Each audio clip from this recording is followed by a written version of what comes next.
Ambassador McFaul, what should Donald Trump have said to Vladimir Putin today? Well, he should have said, we want to know what's going on. We have this intelligence. If it's true, there'll be consequences. And then especially, Lawrence, they should have read that out. I used to write readouts at the White House for President Obama, and you want to message what you say in those phone calls to advance American security interests. So the fact that they didn't raise it or read it out is really strange to me. And I just want to applaud you, by the way. You talked about this on Monday night, too. I saw your show. And you know, when he wasn't asked about this in the interview with Mr. Wallace, with Chris Wallace, you know, maybe it's just because we're in such a crazy time. There's so many crazy things. But this, under any circumstances, would be an absolutely extraordinary news reporting event. By the way, the reporting was very detailed, right? It wasn't just some off-the-cuff thing. And I also want to remind your viewers that the intelligence officers that leak that, they're doing that under the threat of going to jail. So think about that for a minute. And yet it just passes by and people seem to forget because they've got other things they got to talk about. So thank you for bringing it up on Monday and again tonight. What do you say to people who say, oh, but the intelligence wasn't absolutely definite, and so why should the president say anything about it?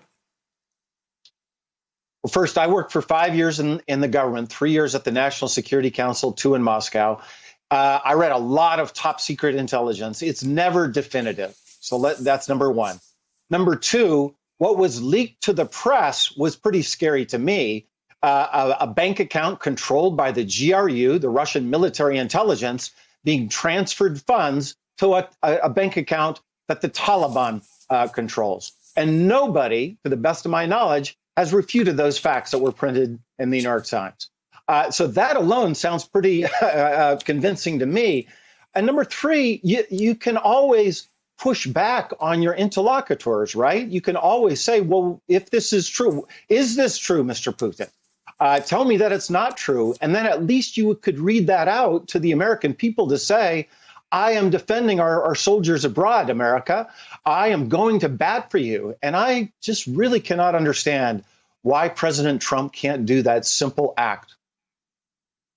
At this point in the Trump-Putin relationship, when you look at that readout today, I think we know what they didn't talk about. I think we can be pretty sure they did not talk about intelligence reporting about Vladimir Putin trying to kill American soldiers. What do you suspect they would be talking about now? Well, if you read the Russian side, it's all happy talk, right? It's a demonstration that they're cooperating.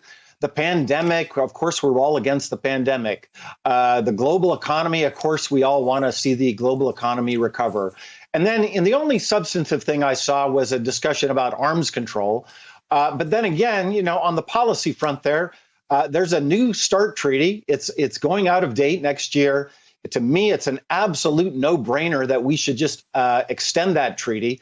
But instead, the Trump administration wants to bring the Chinese in and have a multilateral arms control negotiation, which in my mind makes no sense. So the one substantive issue that should be easy to cooperate with Russia, they are not cooperating with Russia.